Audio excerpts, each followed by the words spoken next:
예, 안녕하십니까. 이청원 본부장입니다. 오늘은 남북 경협주들을 한번 볼 겁니다. 참고로 지난 주말이었습니다. 지난 주말 역사적으로 매우 의미 있는 미국 대통령이 분단 이후 처음으로 북한 땅을 밟았다라는 점, 그와 함께 단순하게 남한과 북한을 넘어 미국 정상까지 3개국 정상이 대한민국 한반도에서 만남을 가졌다라고 하는 그것만으로도 우리가 매우 큰 의미를 부여할 수 있는 정치적인 움직임이 나왔습니다. 그와 함께 어제였습니다. 7월 1일 월요일 경협주들이 장 초반 움직임이 매우 좋았는데 이후 움직임은 꽤나 아쉽게 마무리가 되었죠. 그래서 이제 한번 살펴볼 거예요. 경협주들이 지금까지 어떻게 해왔고 어떤 움직임을 동일하게 보였고 앞으로 어떻게 움직이게 될 것인지에 대해서 전반적으로 한번 살펴볼 예정입니다. 종목들은 섹터별로 경협주 안에서도 섹터가 상당히 많죠. 건설 기계가 있을 수도 있고 철도, 토목, 레미콘, 시멘트, 자재, 전기 너무 많이 있지만 그 중에서도 약 5개 정도 종목을 가지고 한번 보도록 하겠습니다.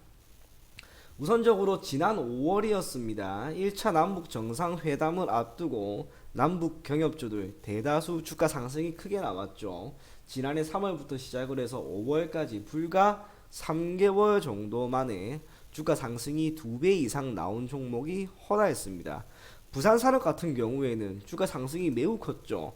제가 기억하기로 당시에 이 종목이 약 6배 정도가 올라갔고 덩치가 매우 컸던 현대건설 같은 경우에도 2배 이상의 주가 상승이 나올 만큼 분명 경협주들이 다시 오지 못할 랠리를 맞았다고 봅니다. 그게 이 구간이에요. 제가 노란색으로 한번 표시를 해드릴 테니까 여기죠.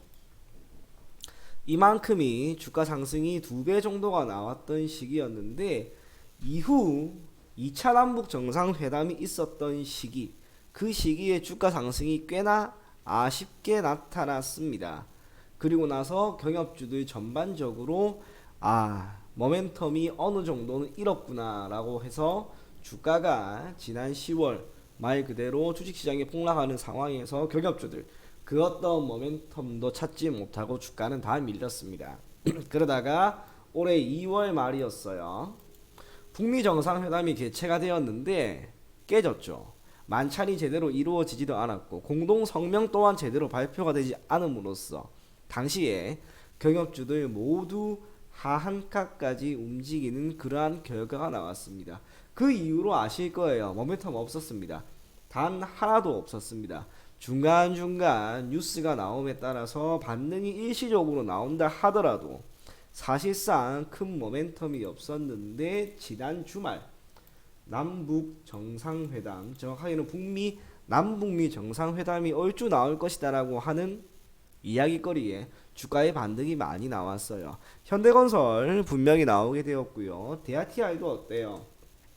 6월 말부터 조금씩 나오고 있죠. 현대로템 또한 6월 말에 조금씩 나오는 그러한 움직임이 나왔고 기타 전기도 한번 볼까요? 자, 세명전기도 지난달부터 반등 조금씩 나오고 있죠. 결국에는 여러가지 남북 경협주들이 지난달부터 매우 반등이 조금씩은 나오는 움직임이었다라고 하는 것을 우리가 알 수는 있습니다. 그런데 지금까지의 흐름 토대로 우리가 살펴봐야 될 거 바로 파동의 크기입니다. 파동의 크기가 어떻게 나왔느냐 이런 거예요. 남북 정상회담 1차 가장 큰 파동이 나왔죠. 왜? 역사상 처음으로 남북 정상이 이렇게 만나가지고 회담을 할 것이다라고 하는 기대감이 컸기 때문에 그 기대감이 고스란히 주가 상승에 크게 묻어났습니다. 그런데 2차 때는요, 그 파동의 크기가 분명히 줄어들었어요. 한번 크게 움직였잖아요. 그렇기 때문에 2차 때는 줄어들었고 이후로 북미 정상이 있을 때는 오히려 빠졌고 지금 같은 경우에는 어떻습니까? 크게 미동이 없어요. 앞으로 남북 정상회담은 물론이고 북미 정상회담 심지어 다자간이 참석하고 참여하는 정상회담은 조금 더 열릴 수도 있습니다. 그게 경협주의 모멘텀으로 작용할 것이다 라고 생각하시면 안 됩니다. 경협주들은요 앞으로 그런 단발성 이슈에 점점 더 둔감해질 거예요. 우리도 그렇지 않습니까? 경협주도 야 이번에 급등이 나올 것 같다? 어때요? 이번 주에 안 나와요. 앞으로도 정말 큰 일이 말 그대로 통일이 되었다. 그 정도 수준이 아닌 이상 저는 경협주들은 전반적으로 주가의 상승폭은 일정 부분 제한될 것이다 라고 생각이 됩니다. 예전 뭐 현대건설 같은 경우에 뭐 7만 5천 원 이렇게 사신 고객들이 있다. 투자자분들이 있다. 당분간 그 가격대까지 다시 돌아오기는 힘들 겁니다. 부산산업 또한 마찬가지입니다. 기타 뭐 도화 엔지니어링 이런 종목들 또한 예전 보였던 주가 상승 꼭대기 그 가격대까지 회귀하는 것 결코 쉽지 않다고 봐요. 그래서 투자자마다 매수 가격이 조금씩 다 다릅니다. 투자 비중도 다릅니다. 어떤 종목을 가지고 있는지 또한 달라요. 예를 들면 한창, 아난티 이런 종목들 뭐 아난티는 그렇다 치더라고요.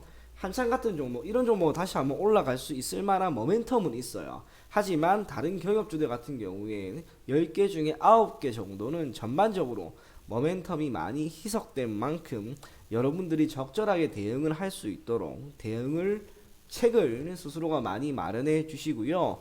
제가 오늘도 상담을 하는데 현대건설, 대하TI 말고도 너무나 많은 경협주들을 가지고 계신 분이 많습니다.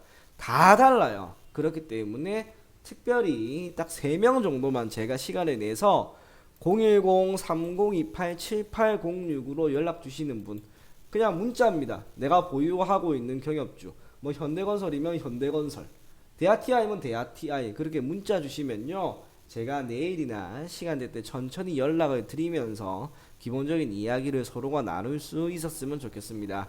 아무쪼록 경협주도 테마에 속한 종목입니다. 테마는 이슈가 사라지면은 죽습니다. 이슈가 점점 사라지고 있다라고 하는 것만 기억을 하시고 경협주에 대한 관심을 크게 가지기보다는 이제는 마무리를 짓는 방향으로 가는 게 좋지 않을까 그렇게 생각이 됩니다. 이상 이청원 본부장이었습니다. 이상입니다.